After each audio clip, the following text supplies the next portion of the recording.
fatigué? Non, non, mais j'allais me vanter, mais trop tard. Bah, c'est parti, on est en direct. Ouais. Deuxième émission du Mandalorian, saison 2. Bonjour à tous, je suis avec Terence sur Oxygen Movies avec une critique et analyse 100% spoiler. Fallait s'y attendre, hein, une suite comme ça.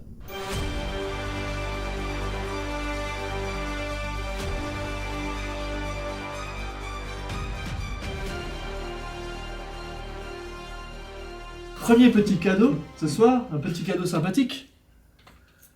Un goodies. Oh là, c'est quoi? Il a fait ce fou. Le Mandalorian. Oh, excellent. Le casque est ici. Le casque de la Forgeronne. Je vous le présente en exclusivité. Je l'ai commandé. Petite centaine d'euros quand même. Mais une qualité sympathique. On peut le mettre. Wow. Il est temps de continuer l'émission comme ça. Telle est la voie. Donc là, un petit pouce bleu les gars. Ça va être sympa. Mesdames et messieurs. Trêve de plaisanterie. Je peux pas le tester. Non. Oh. T'inquiète, en acheter un. Et nous sommes bien entendu toujours accompagnés de notre ami Little Child. L'enfant. À savoir que l'enfant, pendant le premier épisode, il a rien mangé. Ouais, c'est vrai. C'est peut-être aussi pour ça qu'il a fait n'importe quoi dans cet épisode. On va en parler aussi. Il y a quand même beaucoup de choses à dire, malgré le fait que cet épisode soit totalement vide d'un point de vue scénaristique. On n'a rien vu. Il s'est rien passé. C'est un peu comme un épisode des Simpsons, avec d'ailleurs Maggie, hein, c'est un petit peu Little Child, hein, qui grandit jamais. Est-ce qu'un jour il va apprendre à parler? Est-ce qu'un jour on verra peut-être d'autres interactions? Est-ce qu'il va dire papa à notre ami Mando?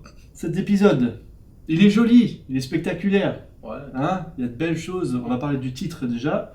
Le titre c'est La Passagère. Bon, c'est un petit peu comme le dernier titre, Le Marshal. Ouais. On sait qu'on va parler d'une passagère.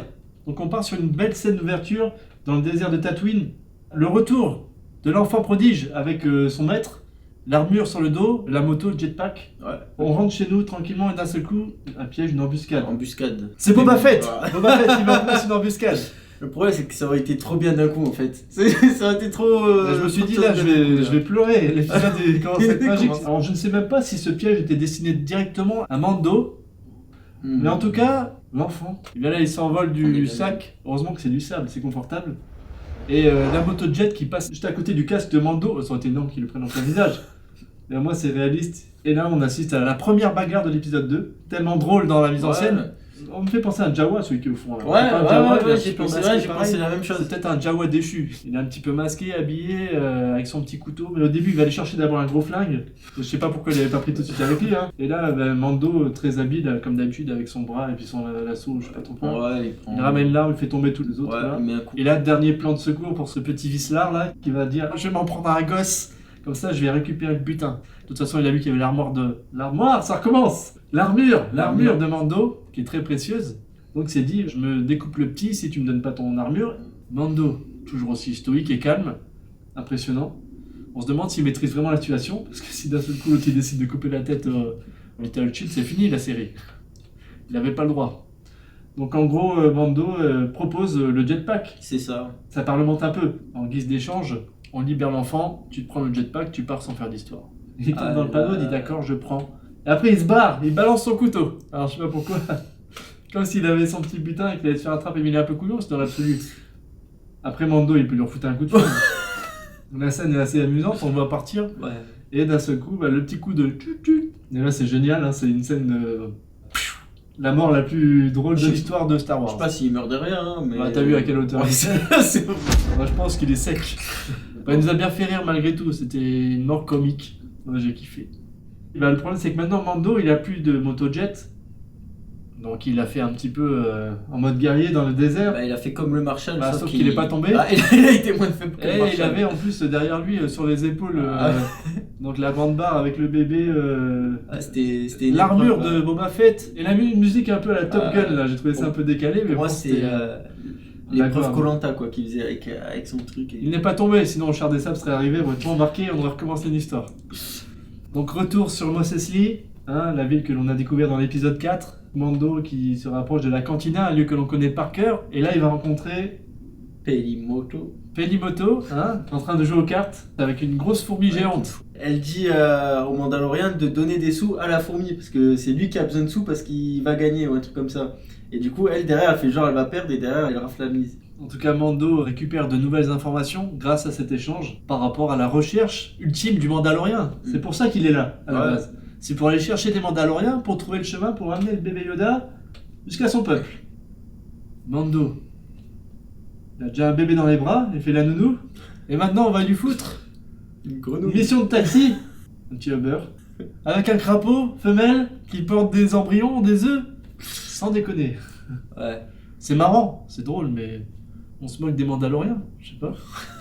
Et l'enfant donc qui va suivre. Hein. Et là on part donc en mission de taxi vers la lune portuaire de Trask.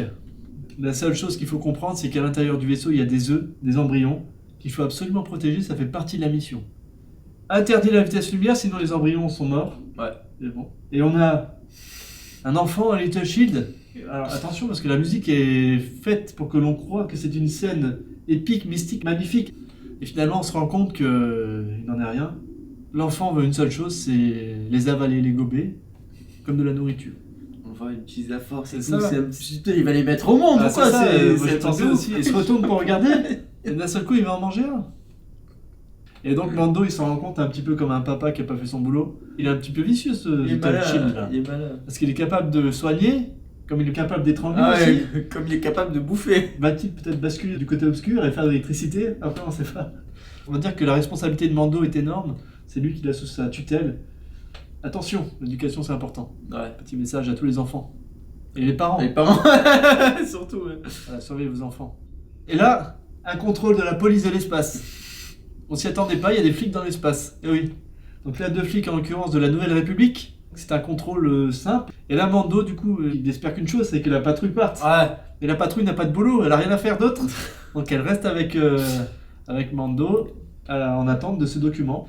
Et donc le contrôle qui tourne mal, délit de fuite. Ouais. Hein, notre ami Mando qui part s'échapper sur une planète la plus proche. À ne pas reproduire. C'est pas bien. Et comme ça se passe malheureusement souvent, on essaie de semer les flics.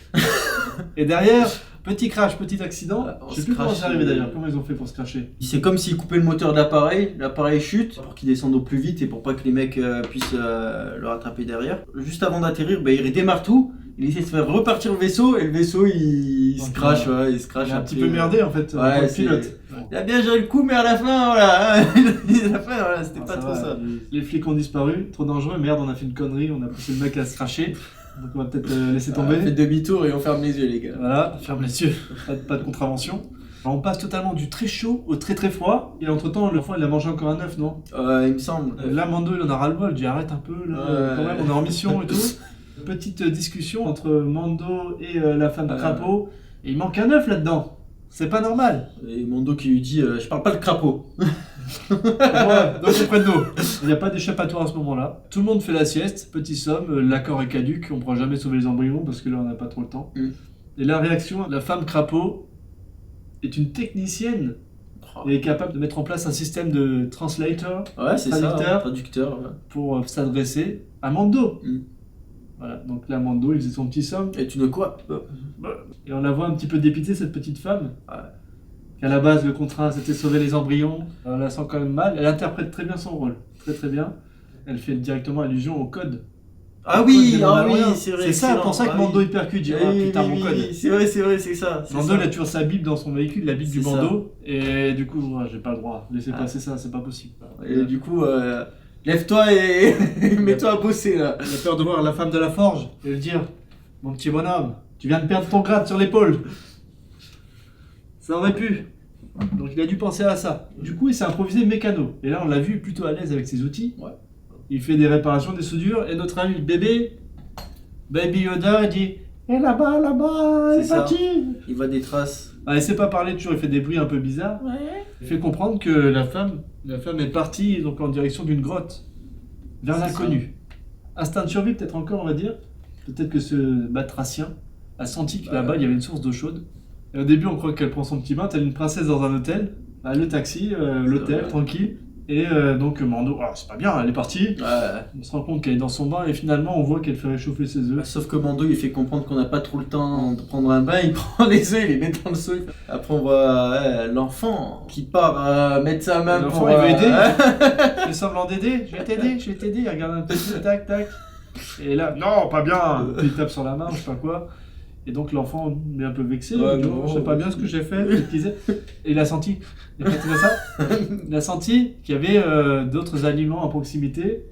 Quand on voit le bébé Yoda dans la neige, c'est magnifique. On dirait une petite marionnette, d'ailleurs ça fait un peu théâtre de Guignol et tout. Petit horizon merveilleux, petit cocktail, il mange. Et d'un seul coup, l'ambiance qui change complètement, un petit peu horrifique. On entend, on écoute, et là, donc, comme on l'a dit, des araignées qui se développent, des criquenasses. Et la menace qui devient de plus en plus oppressante. C'est ça. Et là, il n'y a qu'une chose à faire. Il faut se barrer. Pour le crapaud, c'est remettre ses habits d'abord. Ouais, punaise, le crapaud. Petit clin d'œil. Oh. Regarde. Heureusement qu'elle a une langue à la Jar Jar Binks qui lui permet d'aller chercher ses fringues. Et petite scène encore humoristique, sympathique. Elle se rhabille très vite. Ouais. Et là, c'est la fuite. Et là, quand il voit la grosse bestiole arriver, il a dit il faut vraiment se barrer. Des fois, il s'arrête de temps en temps pour en tirer 2-3. Ouais, il réussit à tuer une des grosses en lançant une bombe. Alors, je sais pas s'il fallait du temps pour faire chauffer le lance-flamme. Petit carnage, génocide d'araignées. On voit pas la scène d'ailleurs. Non, on la voit C'est pas. très très bien vu pour le respect des araignées. On n'a pas respecté les bantas. C'est temps qu'on respecte les araignées, quoique. Je me rappelle d'une scène après, on fait. Et du coup, il rentre dans le vaisseau et il s'enferme dans le vaisseau, il essaie de buter le plus d'araignées possible là, avant qu'ils ouvrent et qu'ils forcent le truc. L'objectif c'était de s'isoler dans le cockpit pour être en sécurité. C'est à ce moment-là qu'il réussit un petit peu à faire décoller le vaisseau. Alors on se dit que l'épisode ne va pas s'arrêter sur cette planète. On va apprendre des choses sur le scénario, peut-être au moins un tout petit truc. Ouais. Eh bien non, une grosse araignée tombe sur le vaisseau. Retour à la case départ. Comment on va faire? On n'a vraiment pas de solution. On voit la grosse araignée se foutre la bouche sur la vitre. Enfin, en gros, Mando ne peut rien faire. Et sauvé par le gong, comme souvent. Et la patrouille qui arrive et qui désigne toutes les araignées, il défonce tout. Et là, Mando qui sort. Vous faites l'objet d'un mandat d'arrêt. Donc c'est la saisine qui est magnifique. Ils disent qu'il est recherché pour avoir libéré un prisonnier. Si ma mémoire est bonne, c'est le prisonnier qu'il y a dans la saison 1 quand ils partent en mission pour libérer le Twi'lek. Je pense que c'est par rapport à ça. Apparemment, il a fait une bonne action en contrepartie. Donc, on efface l'ardoise. C'est ça. On repart à zéro. Et ce qui m'a un peu choqué, plus ou moins dans cette scène, c'est que notre ami le Mandalorien, qui est quand même le héros de la série, il se fait sauver par des seconds rôles. Enfin, en tout cas, dans la vraie vie, le mec qui reproduit des erreurs comme ça, un jour ou l'autre, il y tombe. Et rapidement, je pense. Mais bon. Et on finit sur quelque chose qui m'a d'autant plus choqué. Bon, après, c'est ma vision des choses. On a encore une fois le bébé Yoda qui regarde, les œufs, la petite maman qui est toute triste. C'est quand même malheureux. On se dit qu'il a encore de la compassion. Aussi drôle que cruel, finalement, cette scène. Ça. On sait pas trop s'il faut rigoler ou pas. Et il va manger encore un œuf. C'est ça. Et on clôture l'épisode là-dessus. On a vu de belles choses, un nouveau paysage que l'on ne connaissait pas. Je suis quand même déçu parce que moi j'aurais voulu qu'il y ait au moins un élément qui me permette d'avancer dans l'histoire. Il y a du spectacle, on est content, mais une petite touche d'information aurait été la bienvenue pour moi en tout cas. Du coup je suis un peu déçu. Regardez, Moff Gideon, il va certainement apparaître un moment, mais on repousse beaucoup de choses. Et à savoir que la saison elle fait seulement 8 épisodes, donc il ne reste plus que 6 pour expliquer un peu tout ça. Donc j'espère qu'on va pas faire comme dans la saison 1, on va attaquer vraiment le côté scénaristique dans l'épisode 7 et 8. Sinon, au prochain épisode, on va encore se promener je sais pas où là. On n'a rien de plus dans cet épisode. Bah ouais, c'est ça, c'est que c'est les aventures du Mandalorien avec l'enfant, et puis voilà, pas d'histoire. Parce que dans une série, vous avez par exemple 24 épisodes, vous pouvez vous dire on fait une pause à droite à gauche, mais là on a seulement 8 épisodes. On a envie de voir des choses, on a envie de découvrir des éléments scénaristiques. On nous a montré un Boba Fett, on nous a montré plein de choses, et on n'exploite rien pour le moment. Alors voilà, moi ça m'embête. C'est le coup de gueule là. Donc on verra bien, c'est mon coup de gueule du soir. Avec le sourire, n'est-ce pas? Petit clin d'œil. Après, je me suis vraiment bien marré à un moment. Ah oui, c'était drôle. Hein. Mais à un moment, je me suis dit, mais l'histoire, elle en est où? On n'a pas avancé dans l'histoire, comme si j'étais en retard quelque part. Je me dis, mince, je suis dans Star Wars The Mandalorian, c'est l'épisode 2, j'ai oublié de balancer des infos. C'est un peu comme au départ de l'épisode, avant le titre, on a une belle scène d'action qui ne nous apporte rien finalement, ça nous introduit, mais moi c'est pareil, j'aurais voulu une petite allusion, peut-être à un clan particulier, à Boba Fett, tout c'était joli, donc dans la forme, magnifique, mais dans le fond c'est vide. Ouais, c'est super vide. C'est certainement un choix de la part du scénariste, et c'est peut-être aussi Disney qui veut mettre en place des épisodes où il ne se passe rien, c'est sympa aussi comme je disais, mais dans des grandes saisons longues, nous on va attendre un an encore. pour avoir la suite. Franchement, s'ils veulent vraiment prendre du temps pour expliquer l'histoire, ben, comme j'ai dit, ils auraient très bien pu faire un parallèle sur Boba Fett dans l'épisode, au lieu de montrer un épisode sur Mando, ou franchement, l'épisode 10, je sais que si je le vois pas, ça n'a rien changé. J'ai oublié de parler d'une chose qui m'a fait rire. À un moment où notre ami le crapaud, lors de la fuite, commence à sauter comme un crapaud. Ah oui. C'était génial. Ça, c'était Ouais, magnifique. c'était magique. J'ai vraiment bien rigolé suite à cette scène. Ah, c'était super drôle. C'était génial. Il y avait un mélange de côté oppressant, parce qu'il y avait cette pression donc, de tout le monde, et un côté toujours un petit peu drôle. Ouais. Ça, c'était assez génial. C'était Après, assez rare de voir ça dans une série, tout simplement. Après, c'était un épisode très très drôle. Hein. Il y avait beaucoup de trucs drôles dans Bah, cet ça avait épisode. très bien commencé avec le jetpack. Hein. Ah oui, C'était bah assez oui, magnifique. ouais, c'est à partir de là, c'était super. Donc pour conclure, pour moi c'était un épisode spectaculaire, mais totalement vide d'un point de vue scénaristique. C'est bien dommage, j'aurais voulu en savoir plus. Mais cet épisode malgré tout était captivant par son humour et pour son inventivité. Après, quand on voit le titre d'entrée, La Passagère, on savait très bien qu'on allait s'attarder sur un personnage, peut-être que l'on ne reverra plus par la suite. Ouais. Donc on a vraiment vécu une petite histoire dans l'histoire, dans la trame principale. D'ailleurs, on en a presque oublié pourquoi on était là. On est parti sur un petit choc, une poursuite avec des X-Wing sympathiques. Bon, pas forcément indispensable pour un scénar. Mais bon, on voulait divertir aujourd'hui, donc c'est chose faite, c'est réussi. Et on espère simplement que le prochain épisode, en tout cas en ce qui me concerne, sera un petit peu plus profond d'un point de vue scénaristique. Ouais. Voilà, ça serait sympa. Faudrait voir Moff Gideon simplement. Il a disparu, il a dû partir en vacances. Ah bah lui, ouais, il a pris des petites vagues. Après, ce qui s'est pris dans la gueule à la fin de la saison 1, là, il a dû se dire, ah c'est bon, j'arrête. Ouais, j'arrête. Donc aujourd'hui, je reste sur ma faim.